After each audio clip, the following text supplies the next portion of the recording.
Hey everyone, welcome to my second episode in my series on life in outer space. In the first episode, I introduced the Drake equation, and after exploring it a little bit and explaining it, it brought me to the Fermi Paradox. And the Fermi Paradox is what I'm going to talk about today.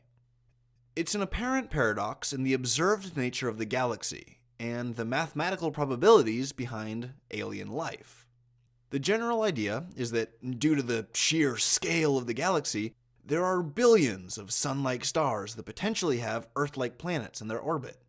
Assuming the Earth is a relatively typical planet as far as life-bearing worlds are concerned, then logically it follows that some portion of these other Earth-like planets that are out there in the galaxy will also host and develop complex life. Some of that life is intelligent, and that some of that intelligent life will produce complex technology and is communicating on the EM spectrum. If all of these assumptions are more or less true, then it stands to reason that the galaxy has a high number of advanced, communicating, intelligent species. This is the essence of the Drake equation. The Fermi Paradox becomes apparent when you consider that, despite the mathematical odds, we've observed no evidence of any alien civilizations, hence the famous question posed by Enrico Fermi. Where is everybody? The point is that if there are so many of these advanced, intelligent life forms in the galaxy, perhaps existing for tens of thousands or millions of years, then why haven't we detected any trace of their existence? We've received no direct communications from alien beings, and we've observed no indirect evidence either, like unnatural dips in the spectral signature of a star, or the dimming of a mined-out accretion disk, or any unnatural radio signals, or anything. So where are they? What's going on? Are we truly alone in our galaxy? Could we be, what with the estimated 2 billion other Earth-like planets in the Milky Way? Perhaps, even though we've intensively studied the sky with satellites and powerful telescopes for decades, perhaps our little sliver of time in a universe billions of years old finds us alone. It's possible we are, and several million years after we go extinct, some other species in some other region of the galaxy will evolve intelligence, and they'll build powerful telescopes that'll point up into the night sky to analyze the stars. They might even look at our star and have no idea that it once hosted a planet with a civilization of sentient beings who lived and died alone in a galaxy filled with nothing but rocks and microbes. Although that's kind of a really pessimistic view about the whole thing. Personally, I think that the idea that we're the only planet in the galaxy with life, or complex life, or sentient life, or basically the rare Earth hypothesis, I think it's kind of untenable when you take into consideration the most recent exoplanet findings. Since 2008-ish, the number of new exoplanets discovered has really accelerated, thanks to better observational tools and new techniques. The freshest data that you could ask for is showing that almost every star has at least one planet around it, and many stars have planets in their habitable zones. Many of these observed stars are in our region of the galaxy, which is reasoned to be within the galactic habitable zone. If the universe is rolling dice on which planets get life with odds like this, life is most likely on a non-trivial number of planets. New techniques have also appeared, like how researchers have started searching for so-called Techno Signatures. The general idea is that if you have an advanced spacefaring alien civilization, we might see evidence of their activity on a macroscopic scale. Observers look for signs and data that might indicate a megastructure, some behemoth construct manufactured in outer space for an equally behemoth purpose. Hypothetical megastructures include Dyson spheres, which are like shells or spherical clouds built at some distance around a star, or a Dyson ring, which is just a literal ring of material that belts a star. Other megastructures that might leave a techno-signature would be something like a space mirror to deflect light onto another planetary body for added heat, or alternatively, a space shade to block out excessive heat and cool a planet. We might also see asteroid mining that ends up dimming the spectral signature of a dust cloud or an accretion disk. Researchers and amateur observers alike also search for alien craft in our solar system or on our planet as evidence of one or more alien civilizations.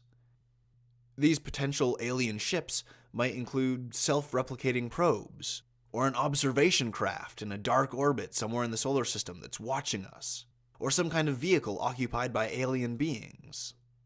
All of these things would count as techno signatures, indicating the presence or existence of an advanced alien civilization. Now, while I don't particularly subscribe to the pessimistic view that we're a rare Earth, that is the lone planet with complex life in a galaxy of microbes, I don't really subscribe to the optimistic view either, which argues that there are potentially many thousands, if not millions of alien civilizations that exist right now elsewhere in the galaxy. So, while I don't subscribe to the rare Earth hypothesis, I don't totally discount their objections. The rare Earth hypothesis argument, in essence, is that it took a series of very fortunate events over literally billions of years for intelligence to emerge, and for this to occur elsewhere at any other time, not just in the same sliver of cosmic time as us, is really unlikely. I don't think it's necessarily that bad. I'm inclined to think that most terrestrial planets host some kind of microbial life, even if it's small, simple, self-replicating biomolecules, but only a small minority of terrestrial planets might host complex life at any given time. Of this handful of worlds with complex life, another small minority might evolve intelligent life, and each of these sapient species eventually establishes a technical civilization. In the bigger picture, I could see one of these sapient species that builds a technologically advanced civilization existing on about 1 out of every million terrestrial planets. Ultimately, I think any planet that will evolve intelligent life will do it on its own timescale, not ours. We've been actively looking for alien life for hardly a fraction of a blink of an eye in the cosmic timescale, and this could be exactly the problem. From first cell to sapient human being, we took about 4 billion years to emerge. Our evolutionary trajectory towards sapience took place over the most recent 10 to 30 million years, which again is like a single frame in the cosmic movie reel. Anatomically modern humans with the same intelligence and sapience as we have today appeared around 200,000 years ago, which again is a fraction of that movie frame. Our primitive culture advanced into civilization over the course of 30,000 years, and it's only been in this most recent century, less than 100 years, where we've really started to analyze the night sky seriously, with heavy-duty scientific equipment. If intelligent life is so rare already, the idea that it would emerge in the galaxy at the same infinitesimal sliver of time as us seems almost too incredulous to believe. I'm inclined to think that this solution satisfies the Fermi Paradox, or at least offers a coherent reply. It's just that all we're going on with a lot of this conjecture is just mathematical probabilities, and based solely on the sheer number of years all of existence has existed, it's far more likely that civilizations of both the aliens and us wouldn't even overlap in time. If we somehow build the technology to travel to other stars, we might discover alien relics or alien ruins that are hundreds of thousands, millions, or maybe even billions of years old. The chances of living civilizations meeting and communicating in the flesh seems unlikely, and depends on both the available time and the available technology. Naturally, there are questions and ideas that dwell here too. One of the most realistic ideas is that the galaxy is just uninhabitable in general. The denser stellar regions like the spiral arms and the galactic core are more exposed to supernovas. The star systems would be bathed in radiation, as would star systems that get hit with gamma ray bursts. These natural events might regularly cleanse regions of the galaxy of life. This would lend credence to the idea that one of the reasons why Earth is habitable is because it exists in a hypothetical galactic habitable zone. Alternatively, life could develop civilization and persist against the natural world, but they would hide themselves. They could sit in the darkness and listen to the signals that other civilizations send out, but they might choose to send out no signals of their own. In this way, a species could hide in the dark forest, which is an idea illustrated in the 2008 book of the same name, by Liu Cixin. The general idea is that because of the sheer distance that separates civilizations, and thus the immense time involved in communicating, it's insufficient to alleviate distrust of the unknown, and conflict between civilizations on an interstellar scale is inevitable. Because of this, The most important secret for every civilization is its location in space. Because of this, the most important secret for every potential alien civilization would be its location in the galaxy, its location in space. Because if the location of their home planet is known, then they can be invaded, they can be destroyed. So it's in a civilization's best interest to hide in the dark forest, lest they be discovered and killed by one of the many others that haunt the forest. Another possible solution to the Fermi Paradox is that Earth is deliberately isolated, cut off, or blinded by other civilizations.